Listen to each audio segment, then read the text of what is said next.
इसमें बिल्कुल सही कहा आपने। जम्मू कश्मीर की परिस्थिति जो है बिल्कुल सामने आ चुकी है। फारूक अब्दुल्ला जो अभी कुछ देर पहले मीडिया से बात कर रहे थे, उन्होंने भी इस बात को स्पष्ट कर दिया है कि उनके बेटे और former chief minister Omar Abdullah ही जम्मू कश्मीर के अगले मुख्यमंत्री होंगे। रही बात, अब देखिए इस इलेक्शन की, कई बड़े चेहरे हैं जो जम्मू कश्मीर में ऐसा लग रहा था कि बड़ा उलटफेर करेंगे। कई बड़े चेहरे हैं जो इलेक्शन हार चुके हैं, जिसमें बीजेपी के स्टेट प्रेसिडेंट रविंद्र रैना अपनी नौशहरा वाली सीट हार चुके हैं। वहां पर नेशनल कॉन्फ्रेंस के सुरेंद्र चौधरी जीत चुके हैं। एक और नया उलटफेर जम्मू कश्मीर में यह हुआ है कि डोडा सीट पे आम आदमी पार्टी पहली बार अपना खाता उन्होंने जम्मू कश्मीर में खोला है।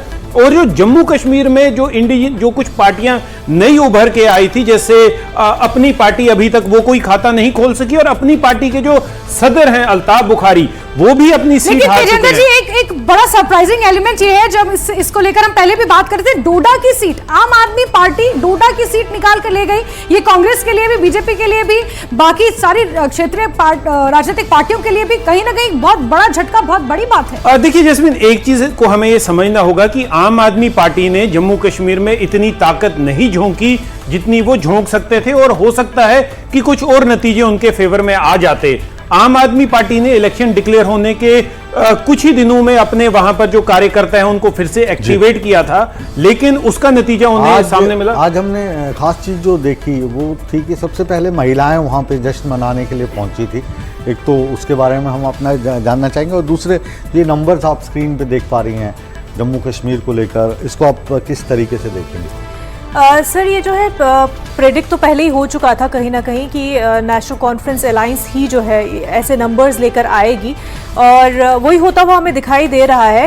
नेशनल कॉन्फ्रेंस का इस वजह से भी, क्योंकि कश्मीर में वो एतमाद अभी भी, भरोसा जो है लोगों को रहा, क्योंकि पीडीपी वो भरोसा तोड़ चुकी, अगर हम कश्मीरी लोगों के हिसाब से देखें तो।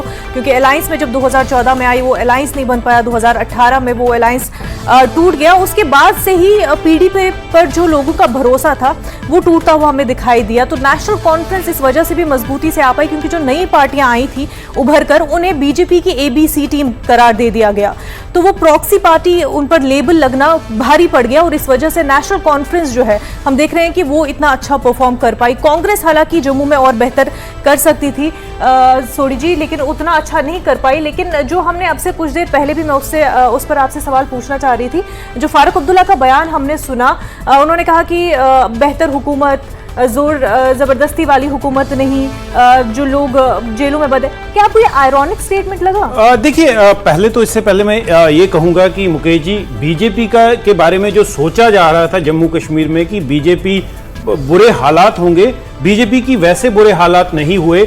24 सीटें अभी तक बीजेपी जीत चुकी है, 5 सीटों पे लीड बरकरार रखी हुई है, तो कहीं ना कहीं 28 से 29 सीटें जो है वो बीजेपी के जी 25 हाँ 25 हाँ, तो इसका इजाफा हुआ 4 सीटें, क्योंकि जब अभी पूरा डेटा सामने आएगा तो कहां से उन्हें सीटें मिली हैं, कहां से वो हारे हैं, लेकिन बीजेपी उतना बुरा नहीं कर पाई। लेकिन जम्मू कश्मीर का जो बाकी सीट्स हैं इनको भी मैं समझना चाहूंगा कि बार बात आ रही थी कि भारतीय जनता पार्टी सबसे बड़ी पार्टी बनके उभरी, तो पिछले जब 2014 में असेंबली इलेक्शन हुए थे, कांग्रेस में स्प्लिट क्या है? मैं मुकेश जी, देखिए, जो नेशनल कॉन्फ्रेंस और कांग्रेस ने जो सीटें निकाली हैं वो प्रीडोमिनेटली कश्मीर रीजन से निकाली हैं। नेशनल कॉन्फ्रेंस का ज्यादातर सीटें जो हैं, देखिए जम्मू कश्मीर में एक रीजनल डिवाइड है, उसको आप डिनाई नहीं कर सकते।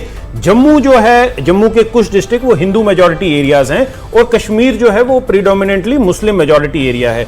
अगर आप देखेंगे सीट डिस्ट्रीब्यूशन, जो जिस तरह का आज जो रिजल्ट आया है, उसमें आप देखेंगे जो जम्मू रीजन का मुस्लिम मेजॉरिटी एरिया है, वहां पर भी नेशनल कॉन्फ्रेंस और कांग्रेस को बढ़त मिली है। कश्मीर तो नेशनल कॉन्फ्रेंस और कांग्रेस का है ही, क्योंकि बीजेपी का कोई भी खाता वहां नहीं खुला। जो आपके पास बीजेपी की अभी तक 24 सीटें हैं और 5 पे जो लीड बनाए हुए हैं, वो जम्मू का वो हिंदू मेजॉरिटी एरिया है। और आप इसमें एक और चीज देखें, जम्मू के कई दिग्गज नेता जो कांग्रेस के साथ जुड़े हुए थे, जो कांग्रेस में रहे हैं, चौधरी लाल सिंह हुए, वो अपनी सीट हार चुके हैं। रमन भल्ला, जिन्हें एक कद्दावर नेता माना जाता था जम्मू कश्मीर में, कांग्रेस का वर्किंग प्रेसिडेंट थे, वो भी सीट हार चुके हैं। और पहली बार डॉक्टर नरेंद्र सिंह, जो बीजेपी के लीडर हैं, लेकिन पहली बार वो इलेक्शन कॉन्टेस्ट कर रहे थे, और उन्होंने एक बड़े लीडर रमन भल्ला को हरा के वो सीट, आरएसपुरा वाली सीट जीत ली है। बाकी जो आप देखिए, जैसे मैं पहले बात कर रहा था, जब ये सरकार बनेगी, जो सरकार की फॉर्मेशन होगी, उसमें जम्मू की कंट्रीब्यूशन क्या होगी, क्योंकि नेशनल कॉन्फ्रेंस और कांग्रेस के पास जो सीटें आई हैं वो कश्मीर घाटी से हैं और जम्मू ने वोट किया है बीजेपी के लिए। तो जब वो सरकार बनती है, क्या वो जम्मू को उनका जो ड्यू है वो दे पाएगी, कि जम्मू का जो शुरू से ग्रीवांस रहा है कि जम्मू को इग्नोर किया जाता है? मैं आपसे पूछता तो ज्यादा अच्छा लगता। मैं आपको वही जवाब दे रहा हूं कि क्या उसको ये जो सरकार है हल कर पाएगी? इसीलिए जैसा मुनाजा ने भी कहा, और सर इसीलिए इंपॉर्टेंट है ये कहना कि जम्मू रीजन में कांग्रेस जितना अच्छा परफॉर्म कर सकती थी, कांग्रेस ने वो नहीं किया। अगर कांग्रेस इतनी सीटें जम्मू रीजन में 11 सीटें कांग्रेस निकाल पाई है, वो भी सिर्फ और सिर्फ नेशनल कॉन्फ्रेंस के दम पे कांग्रेस ने वहां पर सीटें जीतने में कहीं ना कहीं। जैसे मैं एक और चीज ऐड करना चाहूंगा, जैसे मुनिजा ने एक सवाल पूछा डॉक्टर फारूक अब्दुल्ला की स्टेटमेंट पे। देखिए, डॉक्टर फारूक अब्दुल्ला ने एक चीज बिल्कुल क्लियर कर दी, और ये जो उनकी स्टेटमेंट है इसका असर नेशनल पॉलिटिक्स पे भी रहेगा, क्योंकि जम्मू कश्मीर पे पूरे देश की नजर रहती है। डॉक्टर फारूक अब्दुल्ला ने यह कहा कि जो जेल में बंद लोग हैं, देखिए जेल में कौन है बंद? जेल में पत्थरबाज बंद हैं, जेल में आतंकवादी बंद हैं, और इनका मैनिफेस्टो भी यही कह रहा था कि जब हम पावर में आएंगे तो उन लोगों को जेल से रिहा करेंगे। अब ये रिहा करने का तरीका क्या होगा? क्या इन्वेस्टिगेशन होगी कि रैंडमली सबको रिहा कर दिया जाएगा, और उसका असर जम्मू कश्मीर पे क्या होगा? इंटरव्यूज मैंने इनके देखे हैं किसी भी जगह पर या पढ़े हैं, तो उसमें इनका जो मुख्य मुद्दा यही रहता था कि हमारे बच्चों को गवर्नमेंट ने बंद कर रखा है और जब हम आएंगे तो उनको बाहर निकालेंगे। क्योंकि उसमें माइनर्स भी काफ़ी रहे हैं, स्टूडेंट्स काफ़ी रहे हैं, उसमें जर्नलिस्ट भी रहे हैं, तो वो एक मुद्दा जो है बहुत बड़ा हमने कश्मीर डिवीजन में रीजनल पार्टीज का देखा है। इस वजह से भी वो लोगों तक, क्योंकि हम इससे पहले भी बात कर रहे थे कि इमोशनल पॉलिटिक्स जो है ना वो काफ़ी ज़्यादा कश्मीर जम्मू कश्मीर में चलती है। तो बिल्कुल बिल्कुल। अभी ये जो सिनेरियो देखने को मिल रहा है जी, तो इसमें आपको क्या लग रहा है कि खुशहाली फिर से आएगी, या खुशहाल है अभी, या अभी और? देखिए सर, उम्मीद तो यही है, उम्मीदें लोगों को वाबस्ता, इसलिए तो हमने देखा कि लोगों की इतनी अच्छी पार्टिसिपेशन, लोग जो है इतनी बड़ी तादाद में पोलिंग बूथ पर, जो हमें पहले नहीं देखने को मिलता था वो अब देखने को मिला। तो रीजन यही है कि लोग चाहते हैं कि बेहतरी हो, बदलाव आए, खुशहाली हो, जो कि लोगों को लग रहा था कि अब नहीं है, हम शायद हमें वो कहीं ना कहीं हमारी आवाज को दबाया गया है। तो अब वही उम्मीद है और उसी उम्मीद के साथ लोगों ने इतनी बड़ी तादाद में वोट दिया। इसमें एक चीज मैं ऐड करना चाहूंगा, माफी चाहूंगा जैस्मिन, कि इसको आप देखिए कि ये डेमोक्रेसी की जीत है, चाहे कोई भी पार्टी जीते। कश्मीर घाटी में जहां पर बाइकॉट कॉल दिए जाते थे पाकिस्तानी आतंकियों द्वारा, सेपरेटिस्ट द्वारा, और लोग घरों से बाहर नहीं निकलते थे, चीफ मिनिस्टर वहां पर 100, 200, 300 वोट्स लेकर वो जीत जाते थे, मेंबर पार्लियामेंट 1200, 1300 वोट लेकर बन जाते थे।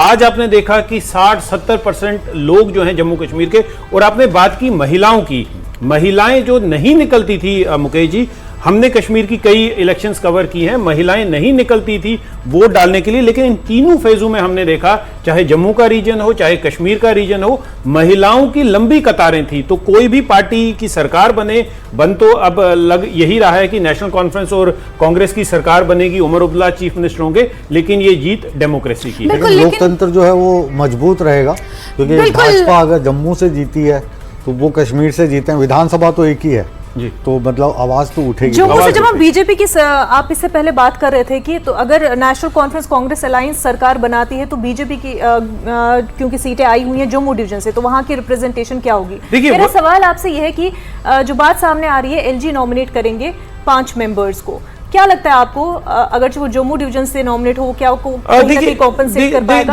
देखिए जैसे मुनज़्ज़ा, अगर 5 उन्होंने जो नॉमिनेट करने हैं, पहले हमें उसकी कंपोजिशन देखनी है। 2 उन्होंने नॉमिनेट करने हैं कश्मीरी पंडित, जो विस्थापित कश्मीरी पंडित हैं। 2 उन्होंने नॉमिनेट करने हैं विमेन, और 1 उन्होंने नॉमिनेट करना है पाकिस्तान ऑक्यूपाइड कश्मीर के जो रेफ्यूजी हैं।